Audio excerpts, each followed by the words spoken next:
Bienvenue au podcast Oser l'amour by Anissa et Géraud. Format questions-réponses. Donc on a pris toutes vos questions. On va peut-être pas toutes les poser, mais on a fait une petite sélection. Des questions auxquelles Géraud peut répondre, à lesquelles je peux répondre, ou on peut répondre ensemble. Collégialement, J'adore ce terme.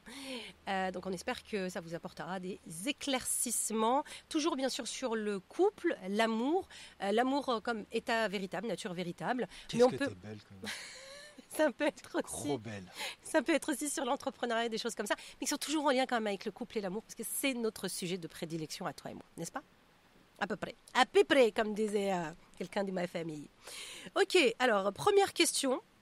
Anissa et Géraud, je suis cadre dirigeant et je passe la majorité de mon temps au travail. Mon conjoint se plaint de plus en plus, donc ça doit être une femme, mon conjoint se plaint de plus en plus de notre manque de temps ensemble. Comment puis-je rééquilibrer ma vie sans compromettre ma carrière? Vraie question là. Qu'est-ce que tu Tu conseillerais? rigoles pas, toi, t'es venu direct avec. Oui, qu'est-ce que tu conseillerais à... Je rebondirais sur ce qu'on dit et ce qu'on prône. Qu'est-ce que tu veux? Qu'est-ce que tu veux vraiment en fait? On l'avait vu avec des hommes en fait qui entre guillemets sont pas là, qui sont pas présents dans leur famille parce qu'ils sont en loyauté avec leur propre père. Le travail c'est le père, ouais. donc c'est le yang. Tu vois, qu'est-ce qu'elle va chercher dans le travail? Il y a toujours aussi une notion. Tu peux me dire ce que tu veux. J'ai des heures sup, j'ai des gros projets, peu importe. En tout cas, je sais pas si cette femme a des enfants, mais en étant père ou mère, quand tu as des enfants et une famille et que tu n'es pas présent, pour moi il y a toujours une partie quelque part de fuite. Qu'est-ce qui fait que je ne suis pas là? Qu'est-ce qui fait que je ne peux pas m'arranger pour être là? Et en quoi ça m'arrange de ne pas être là? Parce que inconsciemment. C'est peut-être pas ma priorité. Tu vois. Après, il y a une notion de rééquilibrage. Il y a une notion de rééquilibrer. Il y a une notion peut-être de se faire des super vacances, ou de faire des moments de qualité avec son conjoint. Tu vois, mais d'en parler, de communiquer avec ça. Et puis d'aller voir aussi de quoi lui il a besoin. Tu vois, après, on n'est pas des enfants. Tu vois, si tu as des grosses journées, mais que tu peux bloquer des semaines, des jours, des soirées. Je pense que la notion de fuite, ça peut être intéressant à aller regarder. Quelle était sa relation à sa mère, son père? Clairement. Quel est le bénéfice caché? C'est ça? Le bénéfice caché de ça. Je ne veux pas lancer la machine à projection, mais pour moi, quelqu'un qui entre guillemets, n'est pas chez lui, fuit le domicile conjugal. Donc en quoi il y a une fuite? En quoi quel serait le risque d'être un peu plus à la maison? Et en même temps, c'est ok de vouloir avoir une belle carrière, etc. Mais encore une fois, sur ton lit de mort, c'est pas ta carrière dont tu vas te rappeler. Tu vois, c'est vraiment le temps de qualité avec ceux que tu aimes. Alors, je vais pas te faire un truc moralisateur du travaille moins, sois avec tes enfants, etc. Tranquille. Je suis sûr. Pour moi, il y a toujours un espace parfait. Il y a toujours, à partir de la joie et l'amour, peut se trouver un espace, et de la communication évidemment, parfait pour les deux. Autre question. Je suis mariée depuis 10 ans, mais ces derniers temps, je sens une distance croissante entre nous. J'ai l'impression que notre succès matériel nous a éloignés sur le plan émotionnel. Que devrions-nous faire pour retrouver cette connexion perdue? Ça arrive souvent, hein, les gens au bout de 10 ans. On a des couples comme ça qui viennent nous voir et ils disent, voilà, maintenant on est bien au niveau du matériel, mais on a l'impression de faire de la colocation. Il y a quelque chose qu'on a perdu dans le temps. Est-ce que c'est les 10 ans? Est-ce que c'est le fait d'avoir investi dans leur carrière? D'où ça vient cette perte de connexion finalement? Ça me fait penser à une promesse de couple. Si la promesse de couple au début c'était on va se sécuriser, on va être bien financièrement, on va être propriétaire, on va avoir des enfants, on va pouvoir la mettre dans une bonne école, et que c'était vraiment ça le cap, tu vois, du couple, en disant ok, toi et moi on va ensemble, on va là-bas, et qu'on est arrivé à là-bas. Le problème, c'est qu'il faut un nouveau là-bas maintenant. C'est ça, ouais. Est-ce qu'on choisit un nouveau là-bas qui invitera un nouveau questionnement dans 10 ans? Ou est-ce qu'on a une approche plus 360, plus holistique et dire, ok, là on est là, on peut toujours aller plus loin matériellement, il y a toujours des choses encore plus à explorer. Et l'un va pas sans l'autre. Ça, c'est une chose. Oui, bien sûr. Ouais, on peut avoir les deux. Hein. Maintenant, qu'est-ce qui est vraiment important pour nous? Si on atteint des buts, tu sais, je parlais du sport tout à l'heure, c'est comme si je vais faire une compète, je sais pas, physique, mais que je me défonce le corps pour le faire, etc., que j'arrive et que je le fais pour après finir en burn-out, en dépression. Est-ce que ça valait vraiment le coup, tu vois? En vrai, je pourrais atteindre le même résultat et en même temps être en paix et en même temps être bien dans mon couple et cartonner, être médaille d'or, je ne sais quoi. Tu vois? Donc là, ce qui va être intéressant, c'est se poser et dire, voilà, la première étape qu'on s'était fixée, et surtout il y a 10 ans, on n'est pas les mêmes personnes. Déjà, toi et moi, il y a 6 mois, on était différents. T'imagines, il y a le d'il y a 10 ans. Aujourd'hui, on est là. Qu'est-ce qui est important pour toi? Qu'est-ce qui est important pour moi? Qu'est-ce que tu veux? Qu'est-ce que je veux? C'est ça la question à se poser. Et au lieu de se fixer un nouveau point à atteindre, se dire, ok, quelle est la vision qu'on a en commun, quelles sont les valeurs qui sont importantes pour moi et pour toi. On va essayer de les faire plus courtes, tu vois, parce qu'on en a plein des questions. Et on essaye de voir où est-ce qu'on peut aller direct, straight to the point. Je viens de divorcer et j'ai du mal à me réadapter à la vie de célibataire. J'ai peur de ne plus jamais trouver quelqu'un avec qui je pourrais reconstruire quelque chose. Comment retrouver confiance en l'amour après une rupture ? Surtout après un divorce, j'avoue, hein, il y a eu le mariage, etc. Comment est-ce qu'on peut... Le terme clé, c'est j'ai peur. C'est le fameux j'ai peur de souffrir, c'est le j'ai peur de réitérer, j'ai peur de ne pas savoir. Tout va bien, hein, c'est une petite mort, c'est un deuil. Hein, c'est OK de peut-être laisser un peu d'espace. Il y a une peur de se retromper et de ressouffrir, peut-être. Ouais. Laisser un espace, mais pas trop quand même, tu vois, parce qu'il y a le truc après, faut pas devenir une femme à chat non plus. Hein. Tu vois ce que je veux dire ? Tranquille. Oui. Une femme à chat. Non, mais tu vois le truc de... Non, attends, est-ce qu'on peut dire un mot pour les femmes à chat ? Ça veut dire quoi ? C'est les gens qui vont, hommes ou femmes, hein, qui vont te dire, qui ont tellement peur de souffrir, qui vont... Prendre un chat. Prendre un chat, un chien, ils vont dire, au moins lui, il me fait pas souffrir. Si, parce qu'à un moment donné, il va mourir et tu vas encore souffrir. Oui, c'est vrai, très juste. La trahison de l'animal de compagnie, c'est qu'à un moment, il va mourir. Ah ouais. Tu vois ? Donc il y aura quand même souffrance. En plus, on peut même pas le remplacer parce que c'est pas le même. Et non. Ouais, ça marche pas. Donc le truc de... C'est OK d'aller un peu dans la caverne ou la grotte. Moi, je suis pas partisan de ça, mais c'est compréhensible. Je peux comprendre certains caractères, typologies. L'invitation, c'est de garder un tissu social de qualité et de remonter à cheval tranquillement à son rythme. Ok. Je suis mariée depuis 5 ans et mon mari et moi avons toujours évité les sujets qui fâchent. C'est chaud. Récemment, j'ai trouvé un journal intime où il parle de fantasmes qu'il n'a jamais osé partager avec moi, de peur que je le juge. Que dois-je faire ? Est-ce que je dois confronter cette réalité ou essayer de l'ignorer pour préserver notre relation ? Comment renouer le contact après une telle découverte ? Moi, je vois pas de problème. En fait, c'est une opportunité de voir à quel point il ne communique pas. C'est comme si tes parents d'un dindon et que en surface tout va bien et tu découvres son journal intime et tu découvres qu'il il s'interroge sur sa sexualité ou bien il veut fuguer ou bien il est suicidaire ou bien tu découvres un autre visage de ton enfant. Là, c'est pareil. Si tu as ton partenaire qui te montre... Faut pas confondre l'enfant et le partenaire quand même. Clairement, l'analogie, on le met sur le côté. Mais non, au contraire, je pense qu'il y a une remise en question. Au lieu d'être dans la confrontation, je ne sais quoi. C'est une opportunité, genre ? Il y a une opportunité, peut-être se remettre en question aussi, dire, OK, à quel point est-ce qu'on ne communique pas pour qu'il y ait tout un monde... Là, on est dans... c'est son jardin secret aussi. Hein. Oui, bien sûr, oui. C'est une intrusion, c'est son jardin secret. Et c'est pas parce qu'il a des fantasmes... C'est parce qu'il parle pas et que, c'est à la base, il y a ça, tu vois. Alors, là, l'invitation, c'est évidemment de travailler la communication. Idéalement, il faut se faire accompagner. Parce que si vous n'êtes pas des grands communicants à la base, ça risque d'être maladroit. Donc l'invitation, c'est d'apprendre à communiquer. Et ça s'apprend. Ouais, j'avoue, hein, c'est plus ça. Hein. Alors, il y a une femme qui pose une question, elle dit « Avec le travail, les enfants et toutes nos autres obligations, j'ai l'impression que notre couple est devenu secondaire. Récemment, j'ai découvert qu'il passait de plus en plus de temps à envoyer des messages à une collègue. Il m'a assuré que c'était juste amical, mais le nombre de messages échangés et leur ton me font douter. Dois-je lui demander de couper les ponts avec elle ou essayer de comprendre ce qu'il cherche dans cette relation ? » Je vais te dire ce que je t'ai dit quand on a eu une situation vaguement analogue. Hein, c'était laquelle ? Où tu avais fait une recherche sur ton ex. Ah oui, le dossier. T'en as parlé officiellement. C'était dans une ligne de temps que j'ai oublié. Encore une fois, l'invitation, c'est jamais d'aller critiquer l'autre, mais d'aller voir à quel niveau, à quel point est-ce que peut-être... moi, en tout cas, ce que je t'avais dit, c'est qu'est-ce que je ne t'offre pas qui fait que tu aies envie de. Ouais.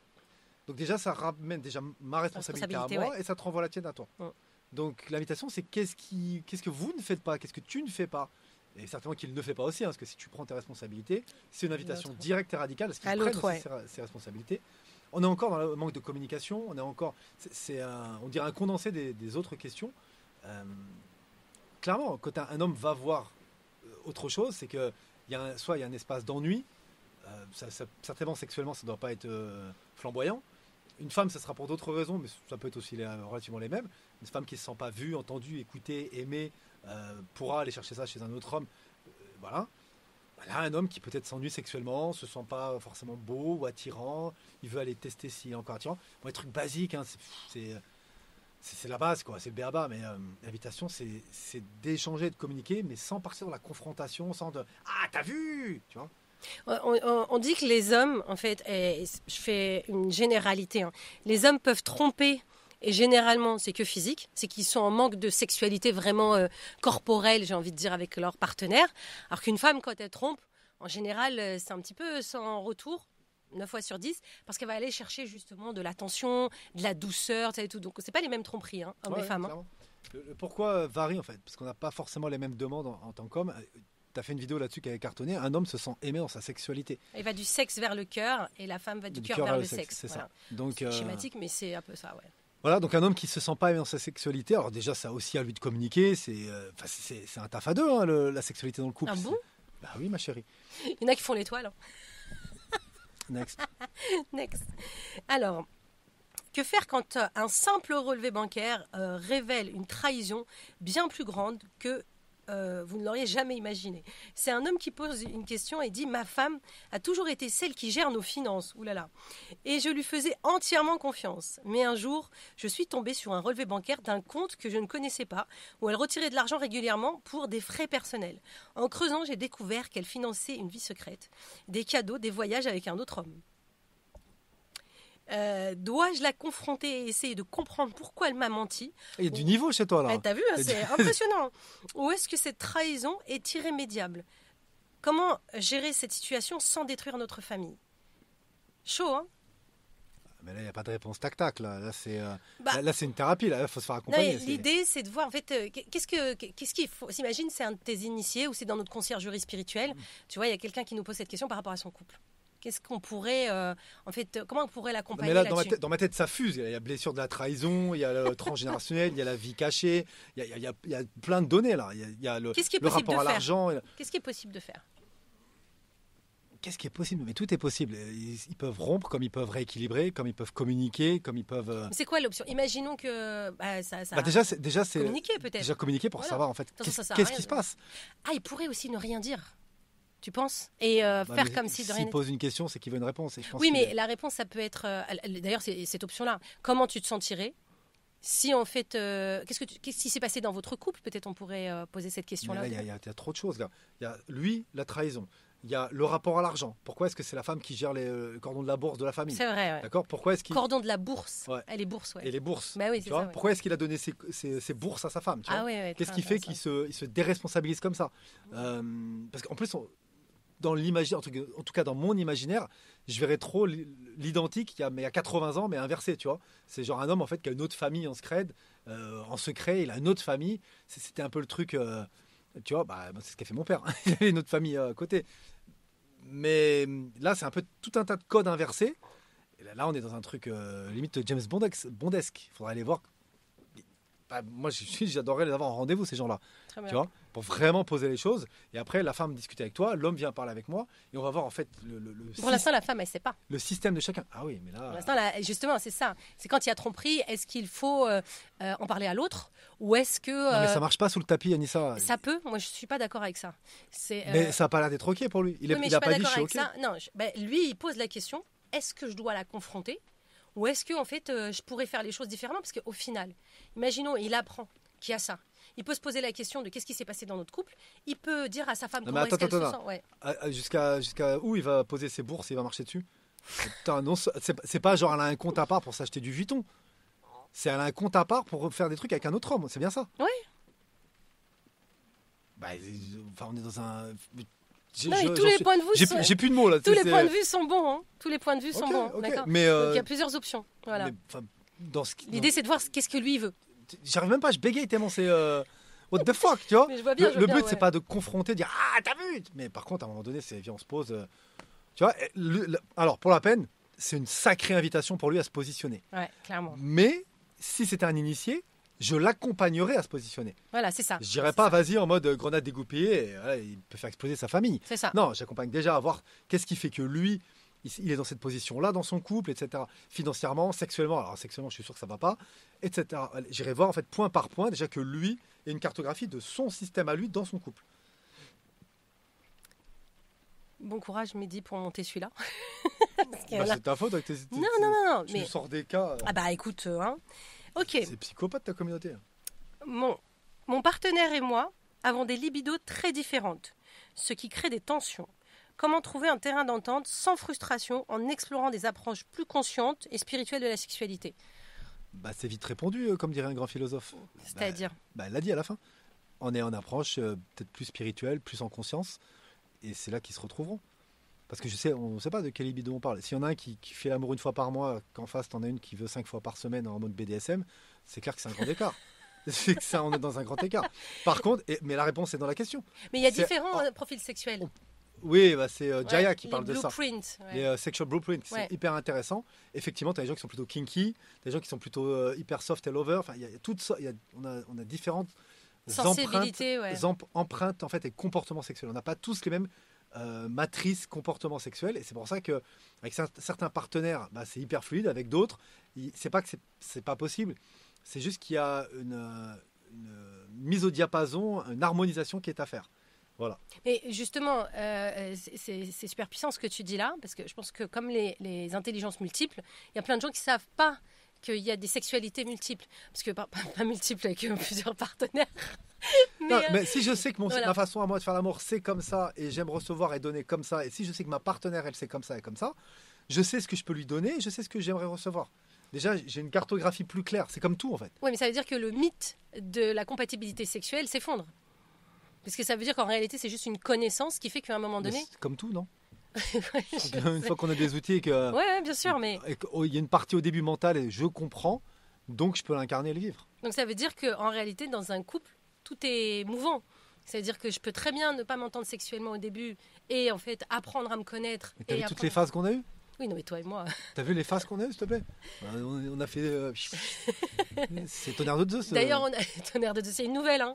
Il y a tout Atis maintenant. Hein. Elle est au-dessus. Hein. D'ailleurs, on l'a vécu ça à un moment donné dans notre couple où pendant plusieurs semaines, en fait, on n'avait absolument pas de libido. Hein. Il se passait rien, en fait, mais on était très actifs au niveau de notre société, au niveau de l'entrepreneuriat. Très créatif, ouais. Très créatif. Et à un moment donné, on s'est posé quand même, on s'est regardé, on fait ça va, oui, ça va, et toi? Je fais quand même, parce que ça commence à dater là, ça fait peut-être 5 semaines qu'on n'a pas fait l'amour, quoi. C'est normal. Et tu m'as regardé en mode, bah oui, il n'y a rien de spécial là-dedans. Et moi, j'ai l'impression de te faire l'amour du matin au soir. Il y aura des fois, on va faire l'amour tous les jours, et puis il y aura des fois, en fait, bah non. Sauf que, j'ai vu ça d'un entrepreneur la dernière fois, il disait qu'à chaque fois qu'il faisait l'amour, les 3 jours qui suivent, il a un pic de créativité. Ouais, mais je suis complètement d'accord.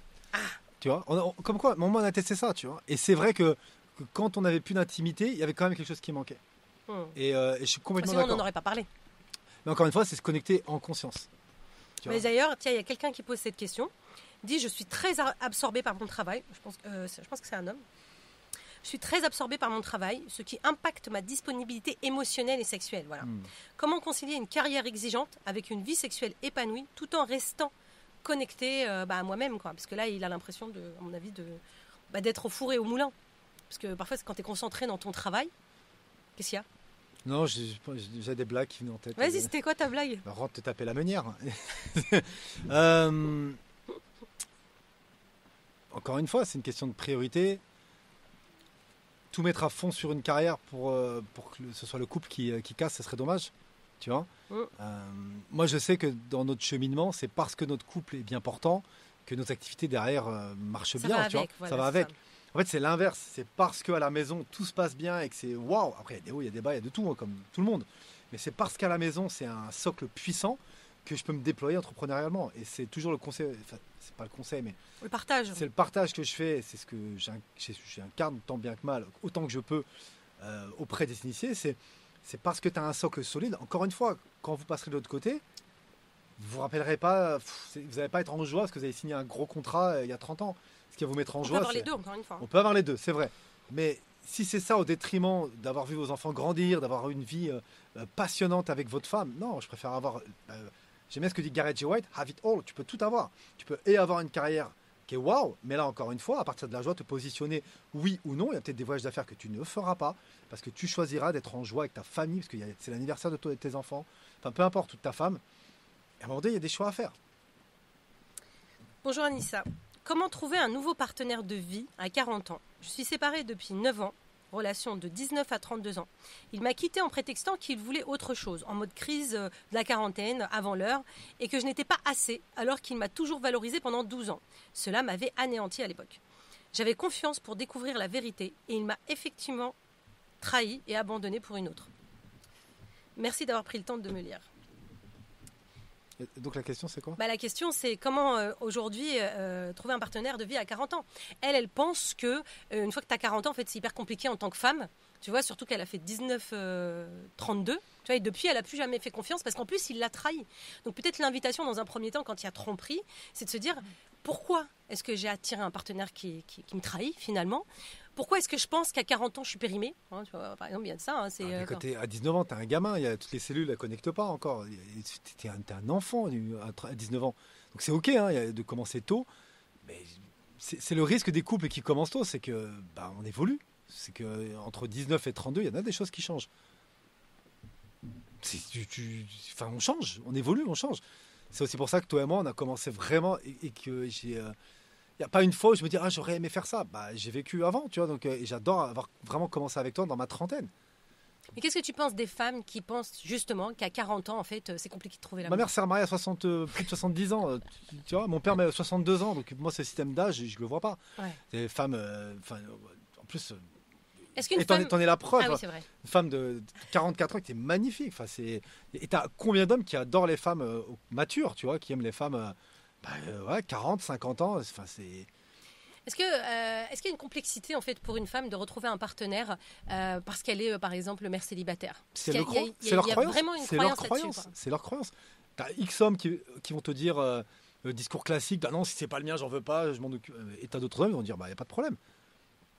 Tu m'as bien trouvé, moi, il n'y a pas de problème. Ça n'a jamais été une question. Ça n'a jamais été une question. Ça a jamais été une question. Et je connais plein d'hommes pour qui c'est pas une question. Et je connais plein d'hommes pour qui c'est un problème. Et je connais plein d'hommes qui ne se sont jamais posé la question. C'est quoi la problématique des hommes, en fait, pour qui c'est un problème, une femme avec enfant? Élever l'enfant d'un autre, c'est ce que tu disais. J'aimais bien ça. Attends, comment il s'appelait ce livre déjà? Pourquoi les femmes des riches sont-elles belles? Et le gars, l'écrivain, j'étais plus ou moins d'accord avec lui, mais il y a des choses qui étaient pertinentes. Voilà, c'était des approches très scientifiques. Et c'est cool, très arrêté aussi. Mais il avait des points qui faisaient sens, qui pouvaient faire sens. Et il disait effectivement que génétiquement, on a été créé pour avoir une lignée, une descendance, et que le fait d'élever l'enfant d'un autre, tu es en train de faire le taf d'un autre, en gros. Oh, wow. Et que tu n'es pas en train d'œuvrer pour ta lignée, tu es en train d'œuvrer pour la lignée d'un autre. Quelle croyance, mon Dieu. Mais tu as beaucoup d'hommes qui vont penser comme ça. C'est en gros, je suis en train de... mon sang, quoi. Je suis en train de nourrir... Mais ça part de la séparation. Comme si on était séparés, que nous ne sommes pas tous un. Mais tu as des gens qui vont rester dans le sang et la lignée. En gros, tu es en train de nourrir à la béquille la lignée d'un autre. Et qu'à n'importe quel moment, le père peut revenir et dire merci, c'était bien cool, je le reprends, c'est mon fils. Et ça peut être la peur de certains hommes, beau-père, tu te trouves comme un con. Ou le beau-fils va aller par loyauté avec son père. Et le beau-père en mode... Ça, c'est de l'attachement, quoi. C'est de l'attachement, mais c'est compréhensible. C'est compréhensible. Et en vrai, c'est pas vrai. Si tu fais bien le travail, t'as pas ça. Non, parce que ton beau-fils t'intègre dans son système comme un beau-père. Et surtout, tu n'as pas besoin de ça parce que avec tes enfants, c'est pareil, c'est pas ta chose. Clairement. Je veux dire, si demain tes enfants tu peux très bien, exactement. Tu peux avoir très bien tes enfants de sang qui veulent plus porter ton nom, qui te calculent plus. Voilà, c'est une garantie de rien. Nos enfants nous appartiennent pas. Il faut aller regarder la blessure de ces hommes, pour le coup. J'avais aimé, c'est notre ami albanais Enris Kinami, qui est un soufi, qui avait dit une fois, quand il s'était présenté, il avait dit, je suis le père de une petite fille.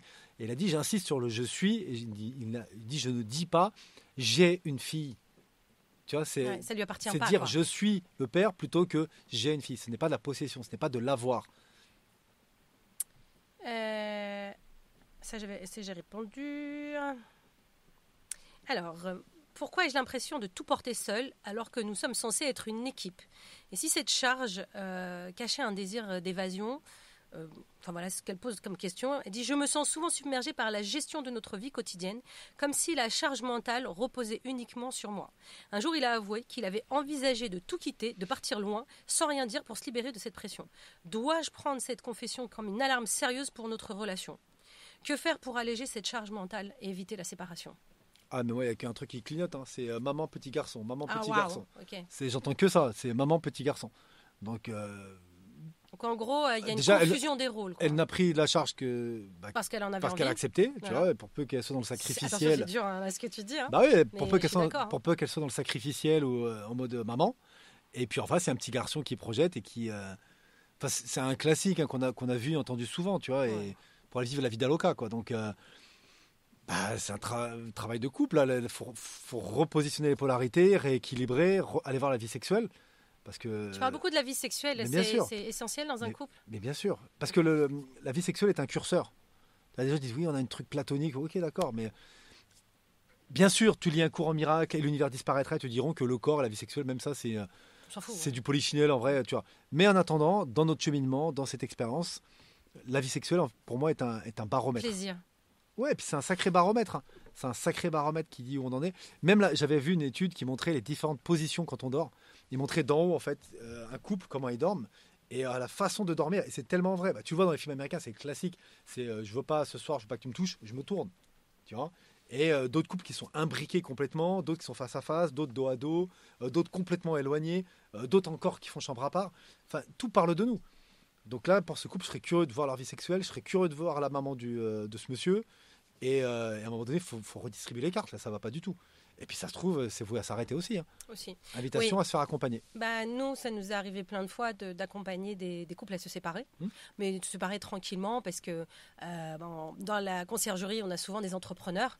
On sait aujourd'hui, c'est un entrepreneur qui disait que sa rupture amoureuse lui avait coûté 300 000 euros. Bien sûr. Parce que manque de chiffre d'affaires, manque d'intérêt, Alors, tout ça et tout. Quoi. que ce soit au niveau juridique, que ce soit Ils n'étaient pas mariés, factuel, mais le chiffre d'affaires, il était plus concentré. Voilà, quoi. factuel en termes un divorce, ça coûte cher.